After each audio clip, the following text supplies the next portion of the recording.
Hi everybody, it's Mike Weaver here, Associate Director for Sigma-HSE. We're just waiting for the final minute to see if other people are going to join, and then we'll start the presentation. You have to bear with me because I went down with a very bad sore throat last night, so I'll try not to cough and hopefully my voice will hold out.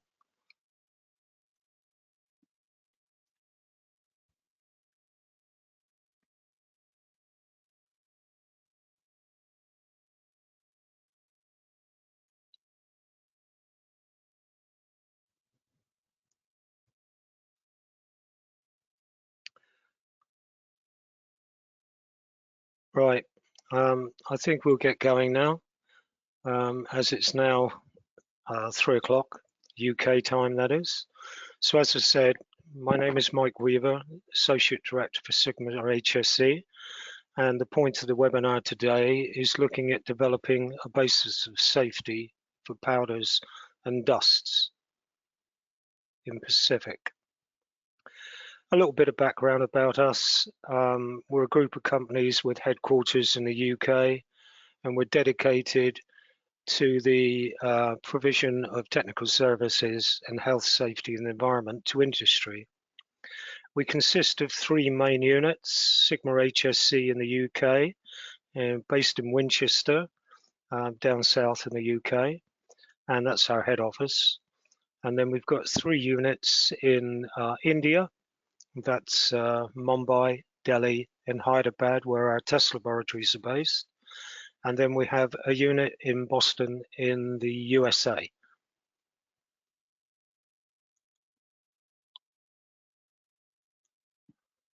Our areas of expertise, well, we bring together UK, Indian and USA experts to provide global HSE services.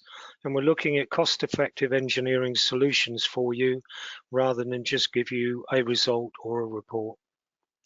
We undertake laboratory testing in our UK laboratories to ISO, BSEN and ASTM individual test standards, and the work is divided between consultancy, testing and training. Part of that training is what you're involved in at the moment. Our Indian laboratory also looks at powder testing and works again to international standards. Technically wise, we have highly qualified engineers, scientists and chemists, and these people have worked in all areas of industry, and they now work for us and provide an expert source of information and knowledge. They're experienced professionals, and they sit on standard committees like myself on the Fire and Explosion Committee.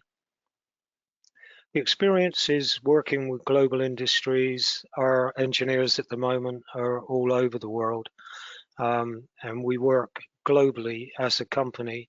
We also work nationally. If you're in the UK, then we can go and see you. If you're in America, then again, and in India, we can have engineers to you, but we also work in countries where we're not based. We experience in diverse sectors, so areas like pharma, food, chemicals, oil and gas, utilities, personal healthcare, etc. As it says, we work in all these areas, and we can provide expert input to your problems. We have dust, gas and vapor fire and explosion testing laboratory, as I said, in the UK. We deal with all those areas of testing, including electrostatic testing, which is solely in the UK. But in India, we can look at dust testing as well, providing fire and explosion test data for you. We also have a chemical reaction hazards laboratory, or CRH lab, as we call it. And again, we have a whole range of equipment there, from DSC, ARC, Curious Tube, ARSST, etc., and a reaction calorimeter.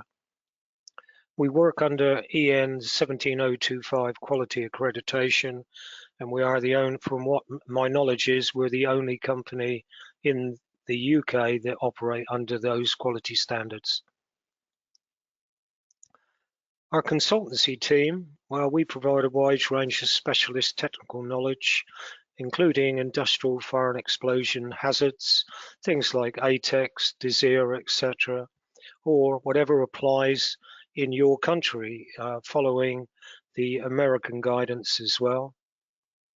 We do electrostatic audits if you've got a problem with electrostatics, or we can look at your company for electrostatic and tell you whether you have got a problem that you might not be aware of.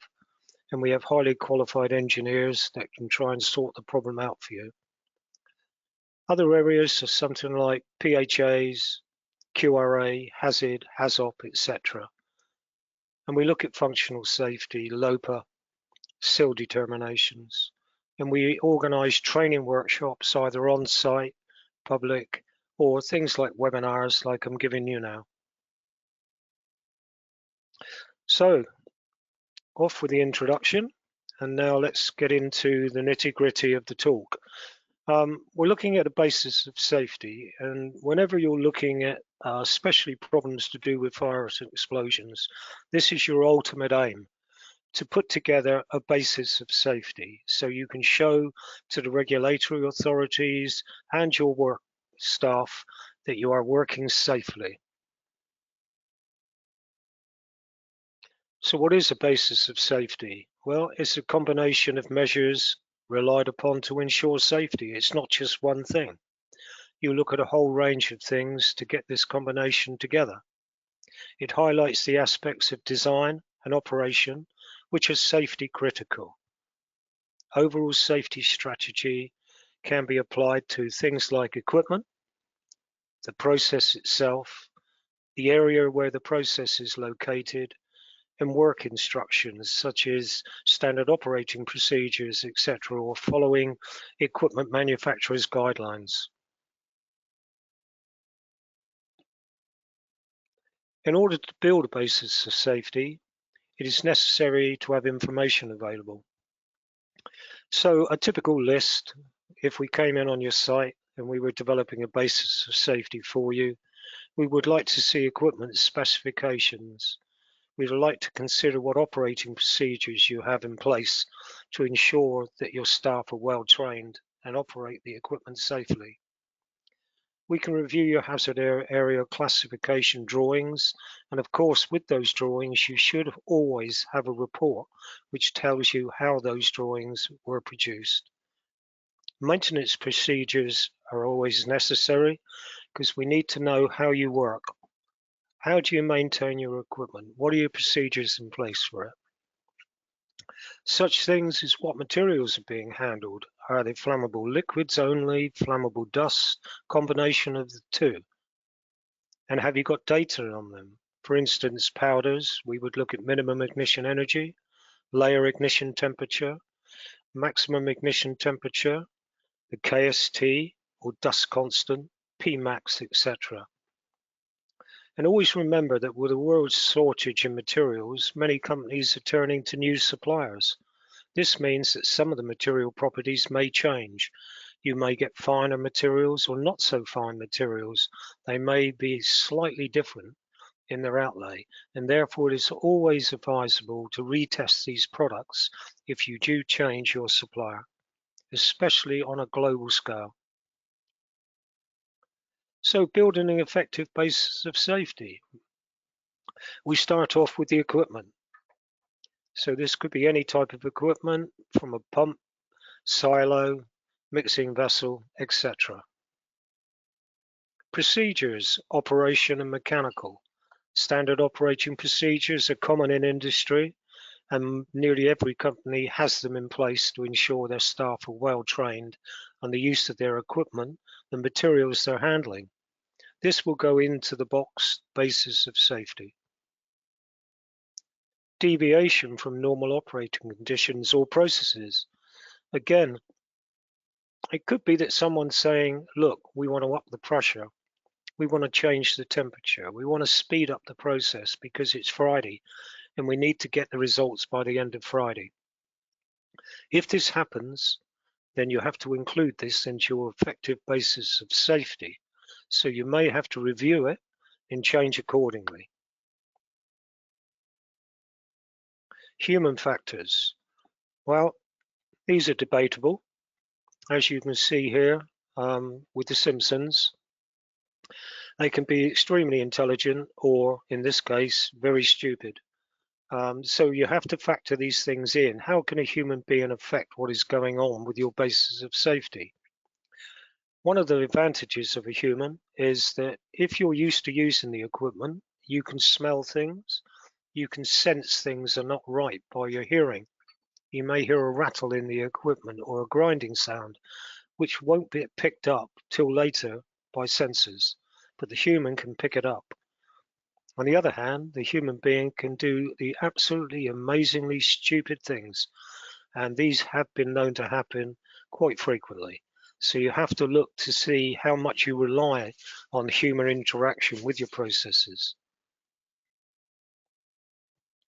Material properties. Here's a few pictograms of the sorts of things you'll be looking at. In the instance of fires and explosions, as I explained to you before, you need the data. If you're working on avoidance of ignition sources, how sensitive is the material to ignition? Without that information, you cannot build your basis of safety. Therefore, again, that goes into the box. Risk level and tolerance. Do you have a high risk that you can deal with, moderate risk, or a low risk? It depends where you're located on a lot of the times. For instance, if you work in a greenfield site in the middle of nowhere, you may not mind your explosion vents going off every day if you explain it to your staff. But if this is in a town next door to housing, you can't afford to have that happen. You know, we've had instances where a silo is on a hill and below it is an infant school. Again, there, you can't have any risk at all. You have to double brace everything to ensure you work safely. You cannot afford to have an incident. And of course, there's many more. When you start looking at your processes, you may find other things which interact with the way you work and could affect the basis of safety. We're looking at fires and explosions, and there's three types of basis of safety for fire and explosions. First one, explosion prevention, achieved by avoiding the flammable atmosphere. This could take out the fuel or take out things like oxygen or even the ignition sources, which is far more difficult to do. Avoidance of ignition sources. Make sure that any ignition sources don't become active and don't become effective. Well, that's the most important thing. You can have an active ignition source as long as the energy is not strong enough to ignite your fuels. So, does it become effective? And an often case for fires and explosions to do with dust and powders is explosion protection. It reduces the damage to plant and protects employees from the explosion.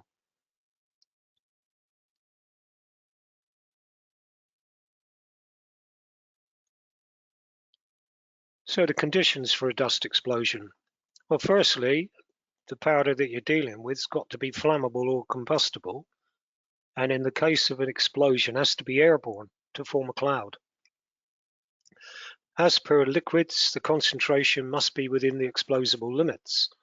Interesting here that we only take the minimum explosible concentration. We don't have an upper. That's because with powders, you get it's not homogeneous, and therefore you may have an explosion concentration occur when a bulk of product comes through a line, for instance. You must look at the particle size distribution. If it's finer, then it's more capable of propagating flame and explosion. The level of oxygen around needs to support the combustion, so you need to have an answer about that. You may work under reduced oxygen levels, but how low do you have to go to save your plant from blowing up? And you must have a sufficiently energetic ignition source, as I said before. So down here we have the fuel, an ignition source, effective that is, and an oxidant. And then we get the fire triangle. If we add mixing of the oxidant in the fuel and we confine, then we get the risk of an explosion.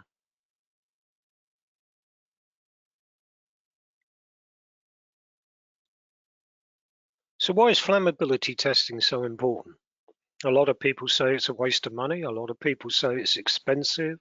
A lot of people say they haven't got material to use for it. Lots and lots of excuses out there not to get it done. But at the end of the day, it's cheaper to get the testing done than to rebuild your plant because you haven't had it done and you don't know how to protect yourself properly. There's nothing worse than living with limited information to be able to make sure you're safe. So you require it to understand the explosive properties of your materials. You may need it for the sensitivity of your materials to different types of ignition sources, such as mechanical, electrical, electrostatics, heat. You can help you determine whether you can stay outside the flammable limits. As I said, the upper is more difficult, but you may be able to work with good extraction below the MEC. And it's actually a legal requirement on European safety data sheets as of 2021.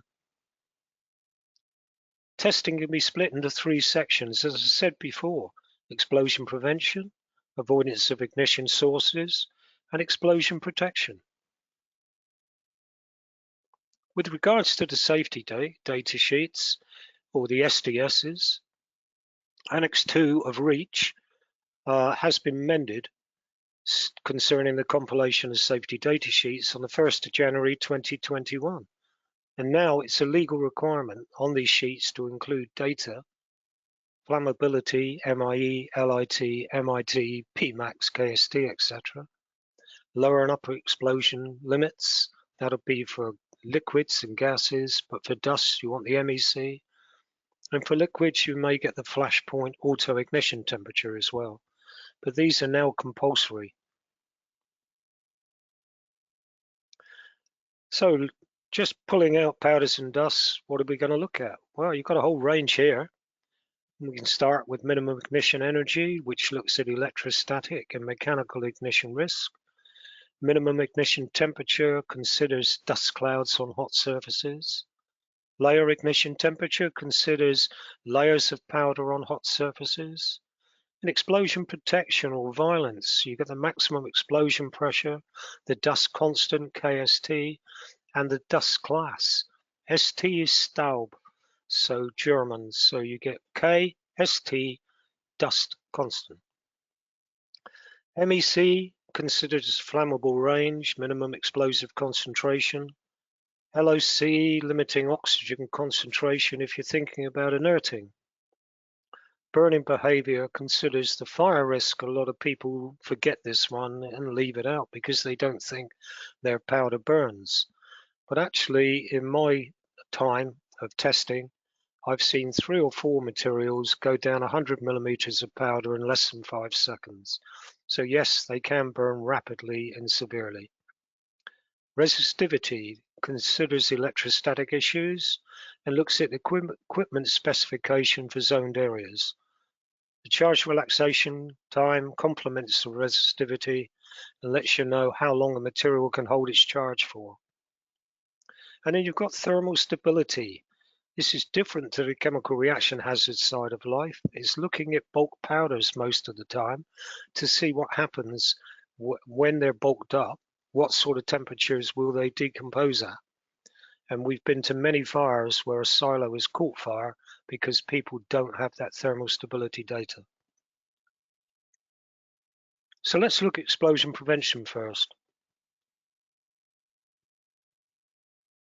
Well, the Group AB classification test, you can see here the tube that we do it in, similar to the minimum ignition energy tube. We use the same piece of kit. Determines whether a material will form a flammable atmosphere when dispersed in air as a dust cloud. Therefore, if it does, you're then subject to DSIR and ATEX, which is Dangerous Substances Explosive Atmospheres Regulations, and Atmospherique Explosif, which is the French for explosive atmosphere.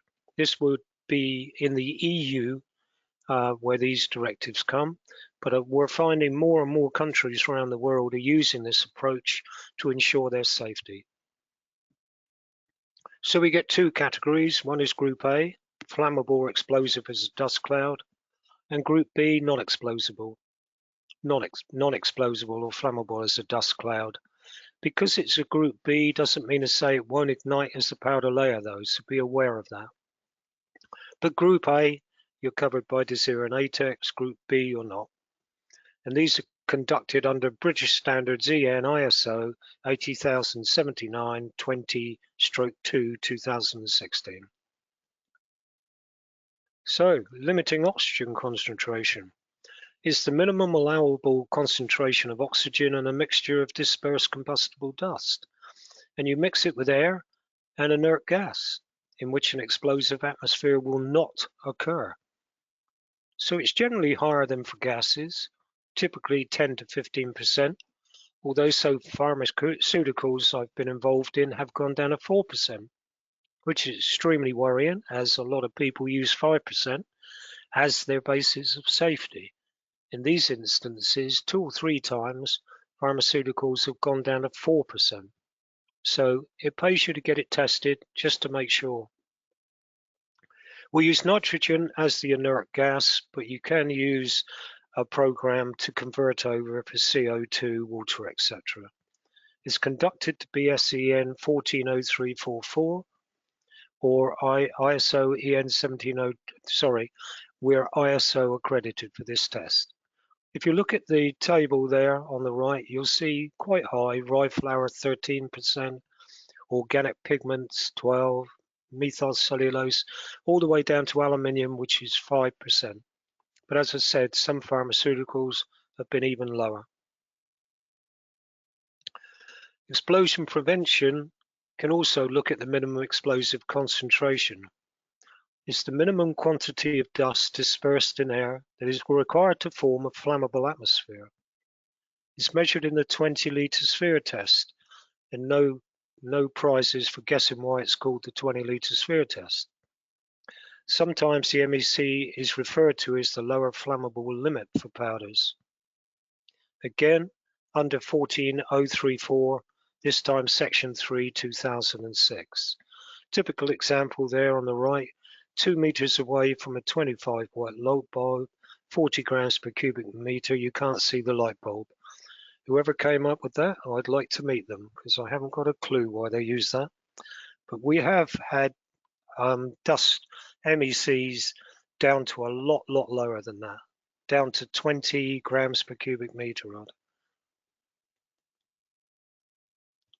So the next one, we've gone through explosion prevention. Now looking at avoidance of ignition sources, a separate type of basis of safety. Here we have taken from EN 1127. You can see 13 effective sources of ignition spaced out around there. Really, in reality, we only tend to look at about 6 to 7 of these things, but we do take note if we're in areas where you may get visible and HF electromagnetic radiation, for instance, or you may get radio frequency electromagnetic radiation. So in some instances, we may need to add to this, but normally it's about 6 to 7 that we concentrate on. Electrostatics, well, this is the minimum ignition energy. It's the lowest spark energy that can ignite the optimum mixture of fuel and dust, and this is it. It ignites the optimum mixture. Every mixture has its ignition energy, but it is only one MIE. Normally, for electrostatic discharges, you would find the capacitive discharge method of being used, purely capacitance. So this is similar to a human being sparking. This is purely capacitance. Be careful if you find out that some companies offer the VDI method of testing, and they may give you the mechanical spark instead, the inductive discharge. Sometimes these can be a factor of 10 lower than the purely capacitive one. So be very careful when you get the data. You should only use the inductive discharge method for mechanical sparking, not for electrostatic discharge. Any ignition source with an energy greater than the material's MIE is capable of providing ignition to the flammable atmosphere. In Europe, it's BSEN 13821 of 2002. And we've also got 80,079-22 2016, which is the electrostatic Bible in the EU. Typical values here: starch 100 to 300 millijoules, glass reinforced plastic dust 30 to 100 millijoules. We have sugar 10 to 30, though very fine sugar can go down less than 10.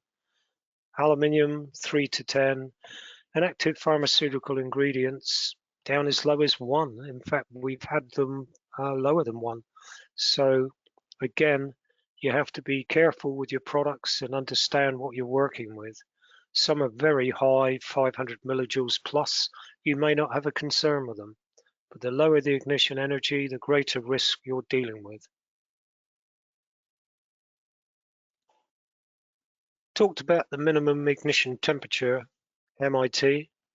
This is the lowest surface temperature that can ignite the optimum mixture of fuel when dispersed in air. MIT is basically the auto-ignition temperature for dusts. So you have AIT for liquids and you have MIT for dusts. It's used to calculate the maximum permitted surface temperature of equipment, and you can operate in the range 200 to 700 degrees C. We conduct it to BSEN 50281/2/1, and again, you can find it in the ISO 80,079-22 2006 standard as well. Complementing the MIT is the LIT. This looks at layers as against dust clouds. LIT is the lowest surface temperature that can ignite a 5mm layer of material. LIT is used to calculate maximum surface temperatures of equipment. And if you want to do this, you must combine it with the MIT value. The range is 200 to 400 degrees, and it's to EN 5028121.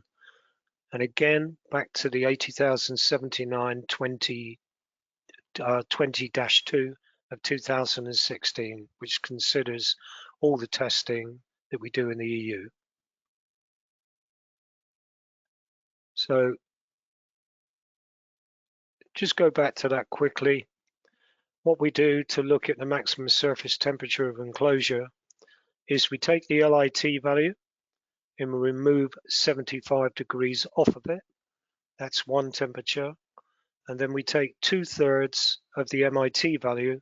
That's the other temperature. Whatever's lower, that one decides the maximum surface temperature of enclosure for the equipment.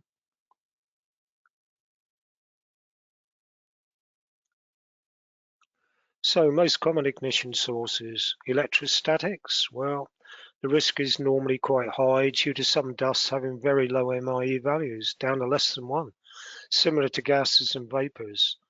You consider flames and hot work. If you have these around, the risk is high, but often these are covered by operational procedures to stop flames being present and control hot work temperatures. Hot surfaces, risk is moderate as many values of MIT and LIT are quite high, although some materials do have much lower values, such as sulfur or sulfur salts. These can be as low as 200 degrees. And electrical sparks. All electrical equipment must be suitable for use for any given flammable dust. So you must look at the hazardous area classification and the material you're putting through in that area.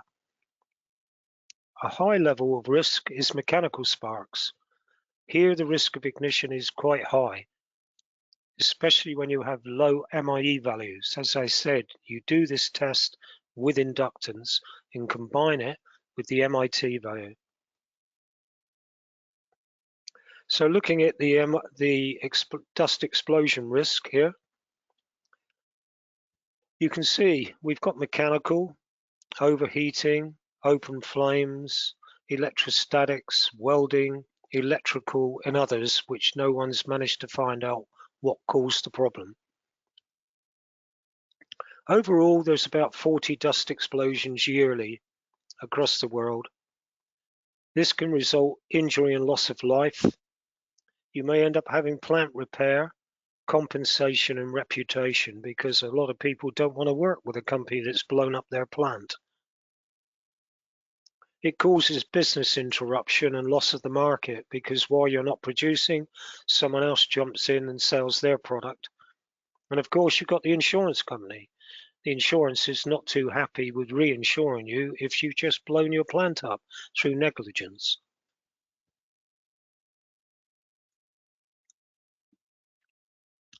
So let's look at hot surfaces and temperature classes for dusts. As I said to you before, these involve two pieces of kit. The maximum surface temperature of the equipment is decided with the LIT or MIT of a worst case material that you're using. The temperature class of the equipment exists so that it can be properly specified for this application, and this will tell you what temperature class the material can be in, the equipment can be in. So if dust clouds are likely, then the Tmax is less than 2/3 of the MIT. If dust layers are present as well, then the Tmax is also less than 75 degrees off of the LIT. Usually, because the LIT it leaves the material for a longer period of time, this ends up giving you a lower result. So normally the LIT tends to constitute the maximum surface temperature.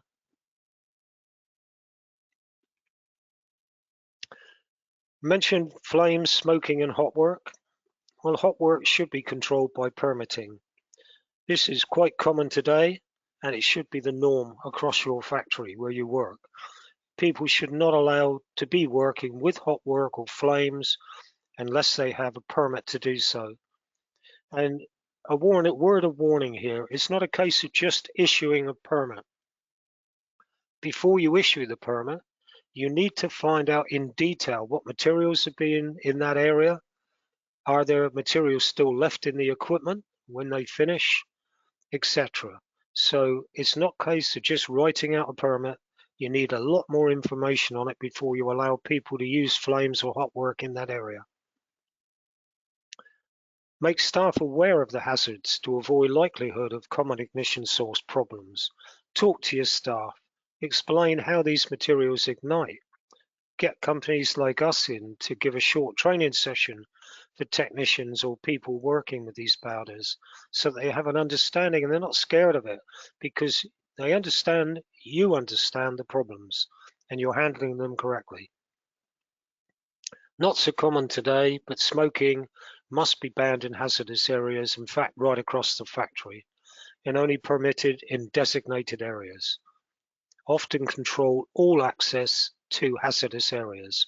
In other words, if people are working in hazardous areas, you need to control the movement of people in and out.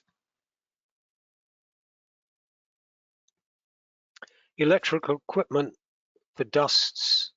Well, electrical apparatus in hazard areas must be suitable for use in the area depending on the following.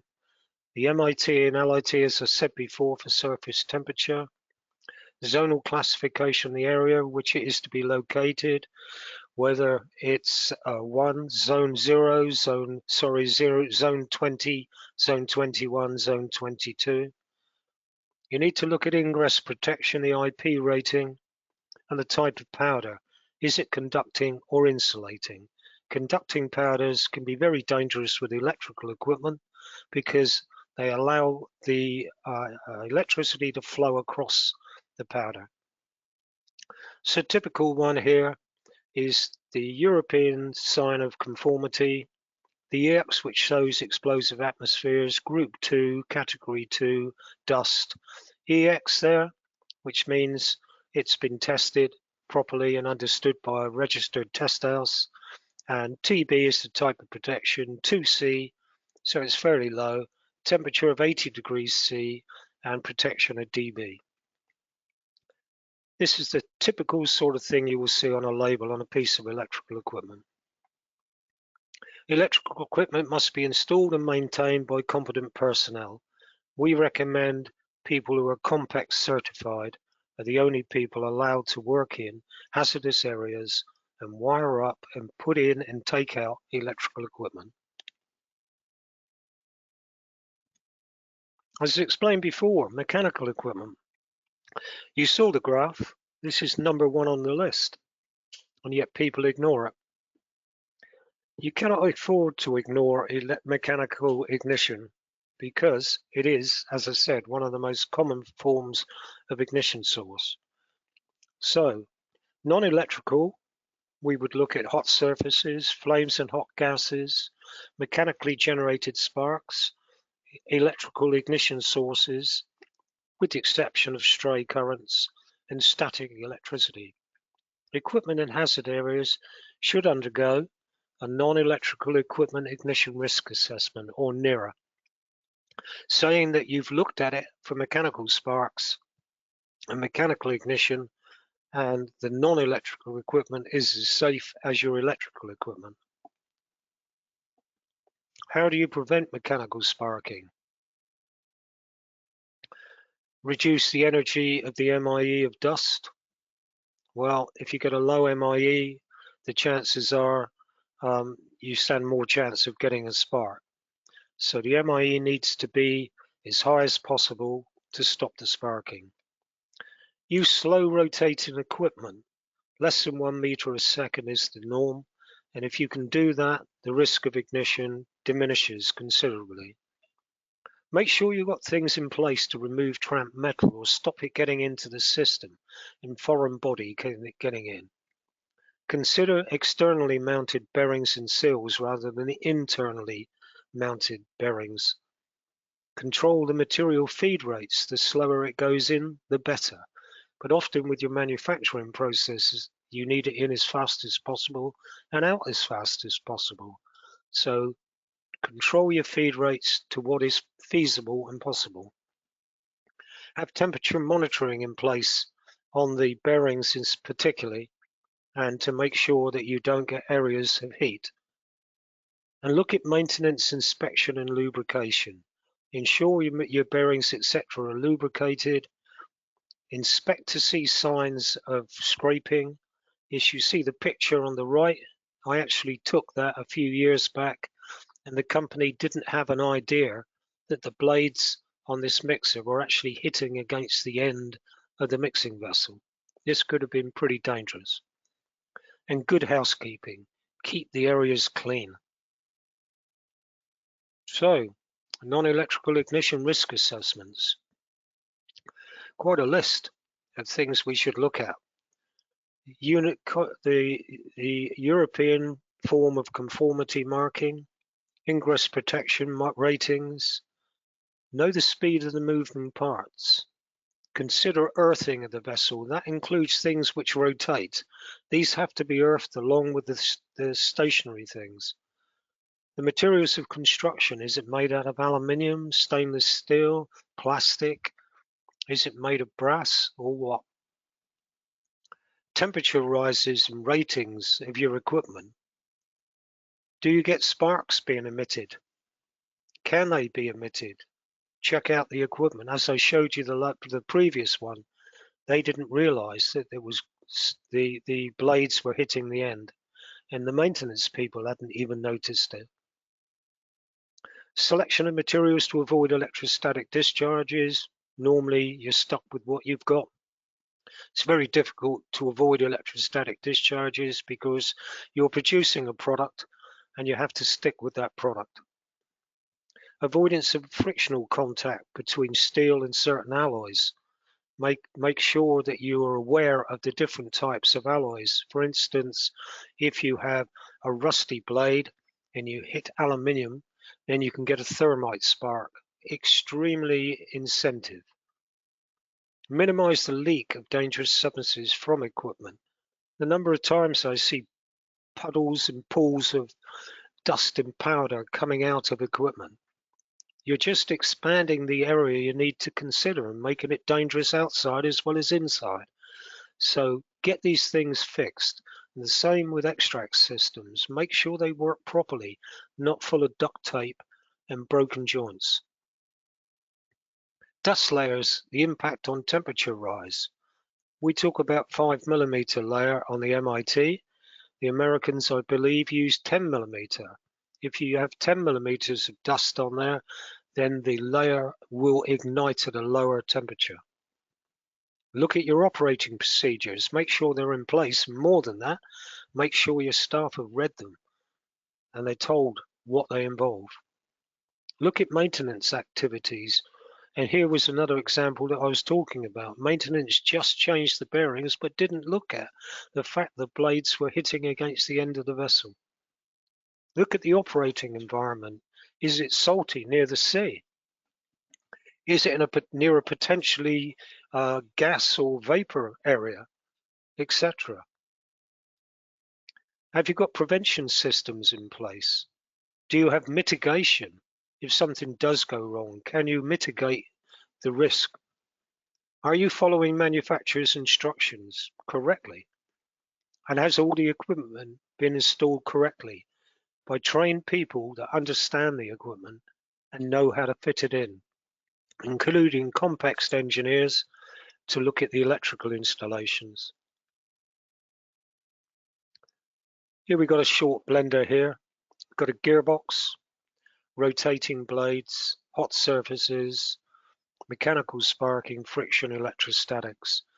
So we've got hot surfaces, the motor body, the bearings, mechanical sparking, contact between the baffles and the casing, friction, impact and grinding sparks from the blades going round, electrostatics, because the blades are rotating and they could be metal, are they isolated? In which fact, you could have an electrostatic discharge.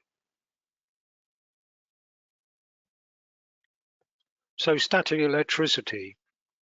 Funnily enough, out of all the ignition sources we have, this is mentioned explicitly in Desir and ATEX, is one of the ignition sources to be controlled. They believe it's the source of many ignitions, and when you look at that graph, the other may possibly be caused by static, but they can't prove it. It's generated wherever movement takes place. You see the examples there, pouring the powder, insulating liquids down a pipe, walking, insulating things going around a roller, sheets, spraying, and going into a blender type operation there where you're getting large amounts of static buildup. Always be aware it's often intrinsic to the process, and it's very difficult to eradicate if you have a lot of problems there. So how do we assess the static hazards? First thing you want to know, do you have a flammable atmosphere? If the answer is yes, then you need to look at charge generation. Can charge be generated on the equipment, isolated conductors, for instance, on the powder itself? And if you do get charge generation, can it accumulate? Can it, for instance, you may have a conducting powder which can generate charge going through pipes, and then you drop it into an insulating drum, and therefore the charge can accumulate in the insulating drum, even though it's a conducting powder. What quantity of energy is produced here? And what is the type of discharge mechanism that you're looking into to create an electrostatic discharge?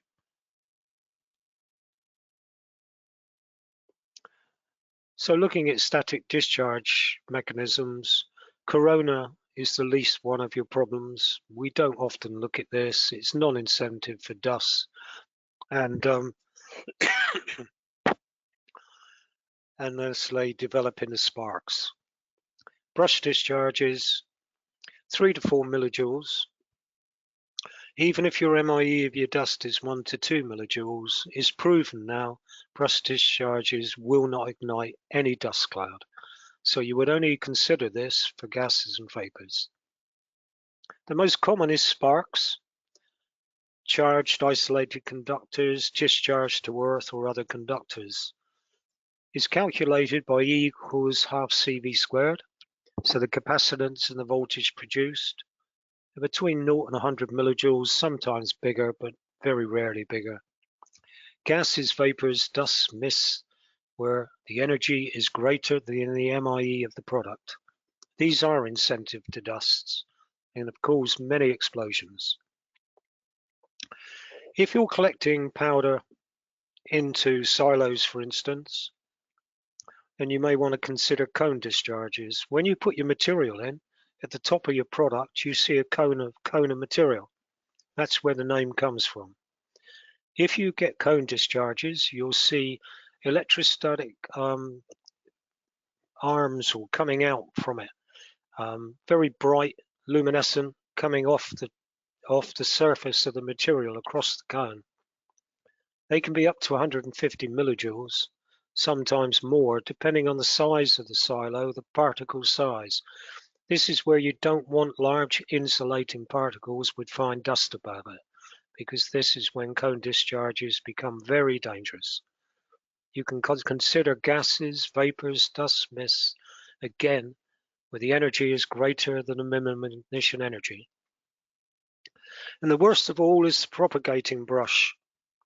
Basically, a thin plastic insulating substrate on a metal backing. And this can happen not intentionally but unintentionally. For instance, we're involved in an incident where they were discharging plastic granules up a pipe into a silo, round a bend at the top, and on the bend it smeared the plastic. And there you go. This is a propagating brush discharge occur, which blew the pipe off, blew the silo up, and seriously damaged the tanker that was discharging. These can be up to a joule in energy or maybe more. I have seen one instance where cellulose tape was being produced and the waste was being put in a low load waste disposal unit, and the guy went to touch it, got the belt from a propagating brush discharge there by the cellulose laying along the metal container, and that put him in hospital. The whole of his arm blackened and his chest blackened. Extremely dangerous things. So, summary of avoidance of ignition sources. Consider all types of ignition source, but concentrate on the ones here that I'm just saying to you. Hot surfaces, you can see for powders and layers, flames and hot work, electrostatic, mechanical, and electrical. If you've got any of the others which you think are there, then you must consider those as well. So how do we go about avoidance of ignition sources? Perform hazardous area classification, ensure all the equipment is suitable for use in the zone, consider more detailed assessments for electrostatics, electrical and mechanical, etc. Control naked flames and hot work by a permit system. Obtain suitable flammability data. As I said to you before, how can you prove a basis of safety without it? It's impossible. Understand if a potential source of ignition can become active, and like I said before, can it become effective? And this all has to be written down in a basis of safety report, which is legible, readable, and not overcomplicated. So the final one we're looking at is explosion protection. You give the example, I expect you've seen it before, Imperial Sugar 2008, 14 deaths, 38 injuries, 14 with life-threatening burns, explosion fueled by an accumulation of sugar, and the place propagation caused this. No form of isolation, no understanding of the transference of dust cloud explosions. Basically a total ignorance of dust clouds and how they can damage and destroy plant and people. So for explosion protection, we get the 20-litre sphere. There's a picture of it there. Maximum explosion pressure generated in the explosion, the dust constant, calculate from the rate of pressure rise there. And explosion severity data is required when you're looking at venting, suppression, or containment. If this is used as a basis of safety, then you'll need explosion protection data to back it up. Conducted, as I said before, 14034-1 and also 14034-2.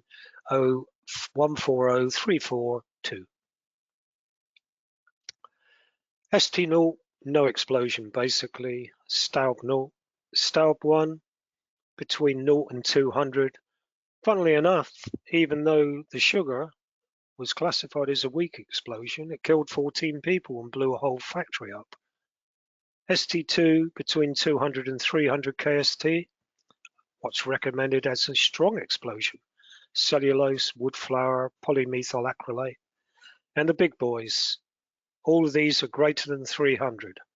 Very strong explosions: anthraquinone, aluminium, magnesium, the metals there.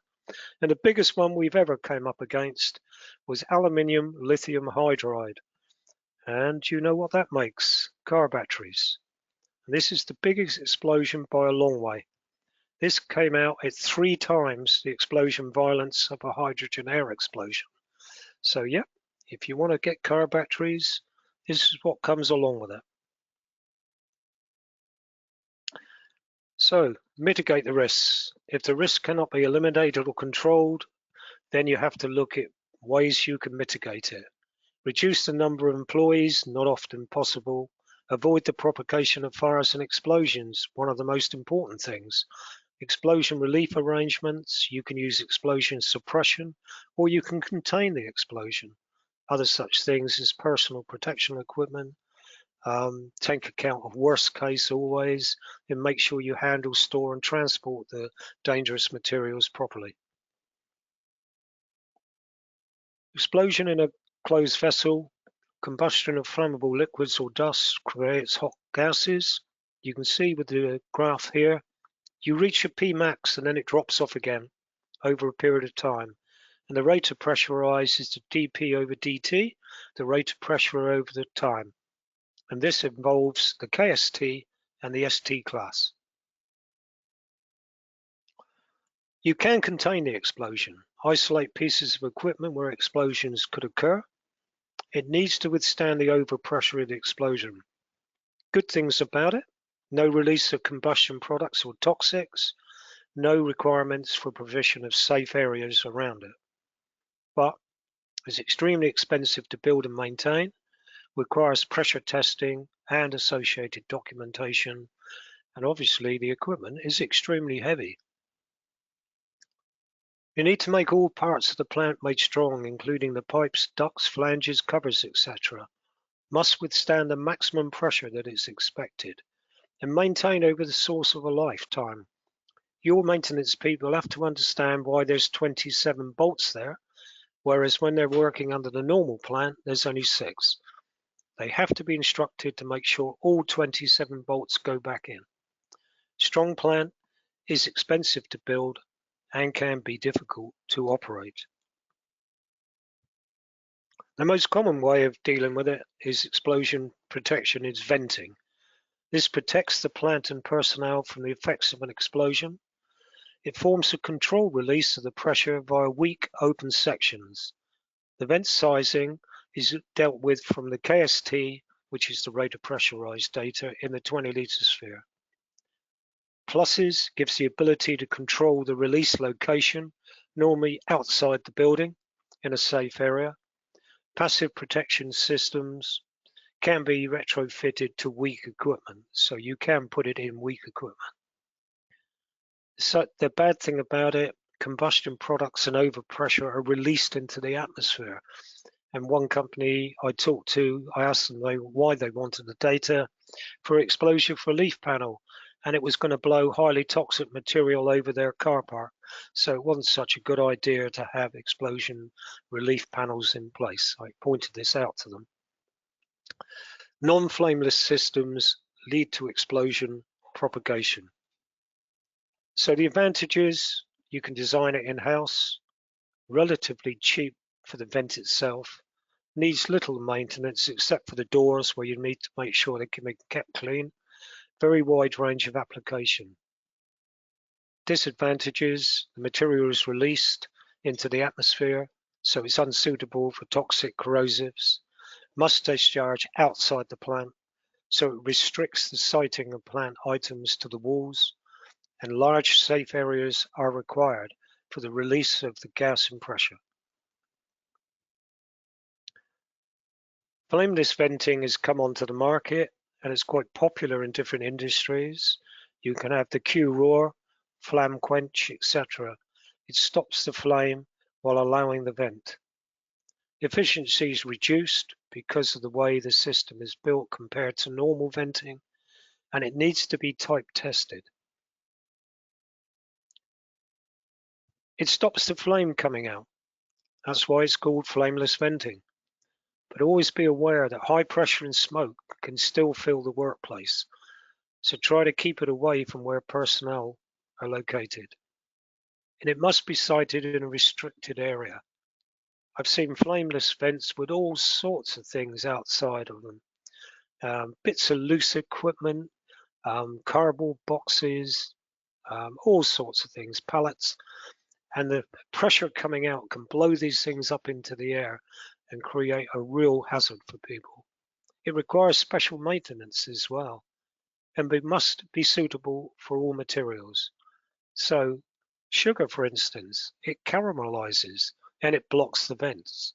So you need to check this on a regular basis. Explosion relief doors doesn't require replacement after the explosion. They close up, easy to maintain and cheap to fit. You need to make sure the door doesn't close too quickly after the explosion. I'll show you why in a minute.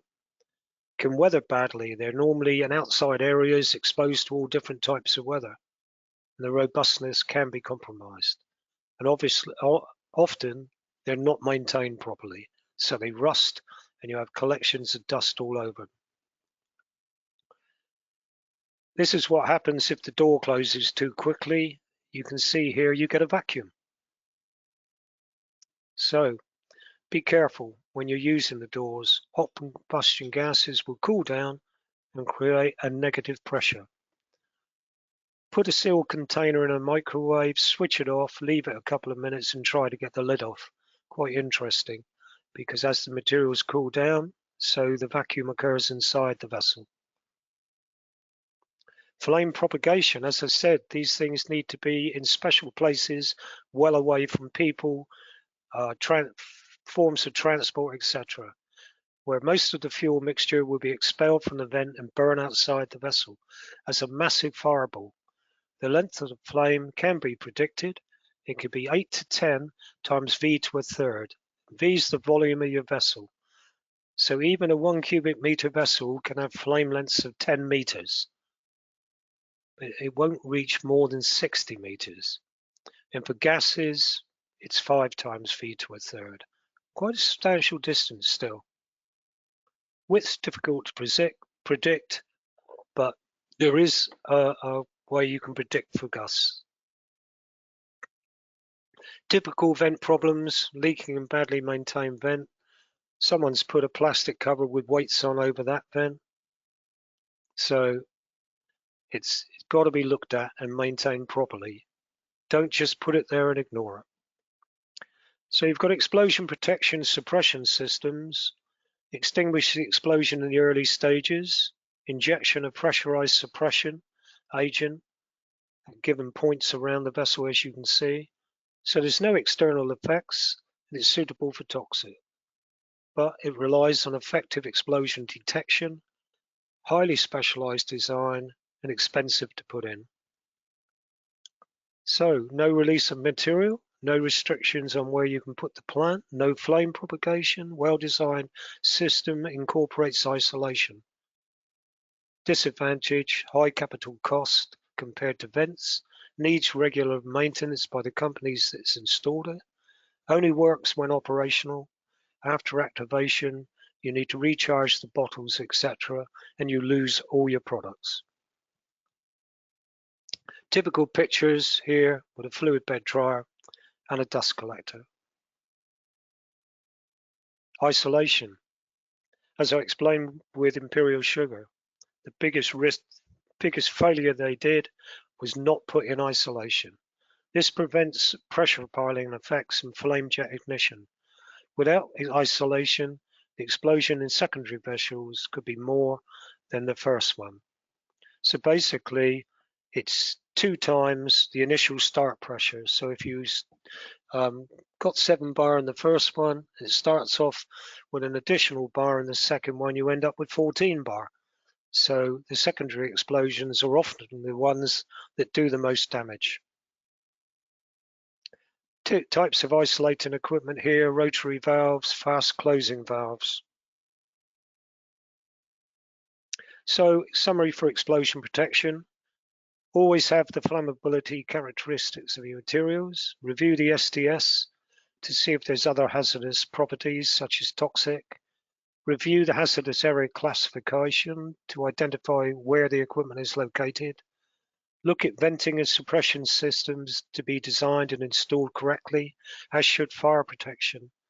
For containment, the vessel needs to be certified for use at expected pressures, and obviously I spoke about the maintenance. They have to be trained. Location may be a problem for venting. It has to be outside, and I've seen vents facing the building, facing roadways, facing, I've even seen it facing a canteen where people queue for the canteen. So be very careful where you put them. Confirm suitable isolation in place, again, often missing. Assess special procedures, hot work permits, management of change, permit to work, etc. Personnel working in hazardous areas should always be correctly trained. So, overview of the basis of safety: combination of measures relied upon to ensure safety, highlights the aspects of design and operation that are safety critical, many items to consider as we saw before: equipment, procedures, deviation, human factors, material properties, and the level of acceptable risk. For fires and explosions, normally 3 choices: prevention, avoidance of ignition sources, and protection. Explosion prevention, several ways to include this: change flammable material to non-flammable, not very often the case because you're making something. Remove the oxygen, pretty common. Inerting, especially with toxics. Work outside the flammable range for gases and vapors easily, not easy to do with dust, because you always get a slug of dust coming through the system, which takes you back into the flammable range. Avoidance of ignition sources: we talked about EN 1127, 13 potential ignition sources, but the most common: hot surfaces, naked flames, hot work and fires; electrical systems which are poorly installed and maintained; electrostatic discharges; mechanical sparking; and unsuitable mechanical equipment. Look at material properties. As we said before, without them you can't prove the basis of safety. Minimum ignition energy for electrostatics and mechanical ignition. You may also need further electrostatic properties such as powder volume resistivity, charge relaxation time, or chargeability, depending if the material is conductive, static, dissipative, or insulating. Consider the minimum ignition energy for mechanical ignition and hot surface. Layer ignition temperature for hot surfaces, 20 litosphere, absolute necessity to get the Pmax KST for explosion protection. And limiting an oxygen concentration, don't work on the 5%, get the information, then you know you're safe. So, hazardous area classification, very important. You know where equipment is, the type of class you're working in, how often is the material exposed to ignition sources. Consider all ignition sources there, including the top 5 or 6. And if necessary, you may have to do an electrostatic audit of the plant. Many times I've done this and found earth leads, flying leads, especially on LPG filling stations, which are there, but when you check them, the lead's broken and not connected. So again, these need to be part of your maintenance procedures. You need to include those. If the MIE seem to be low, or you've got gases or vapors present, definitely get an electrostatic audit done.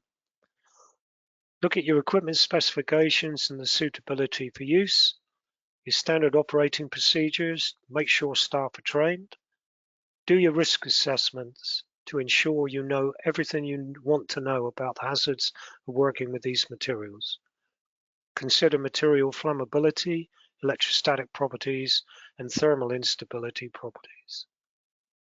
Assess the process to understand manufacturing hazards, charging and discharge and mixing. Process maintenance procedures, hot work permits, managing with change, permit to work. And consider personnel working in hazardous areas should always be correctly trained. Determine what basis of safety can be used and confirm that it is suitable once all information has been analysed. And if you're going to have deviations, see if it still holds. Well, that's it. Overran just slightly, I'm sorry to say, but I hope you enjoyed the talk. If you need to contact us, then here's the details, and I wish you all the well for the future.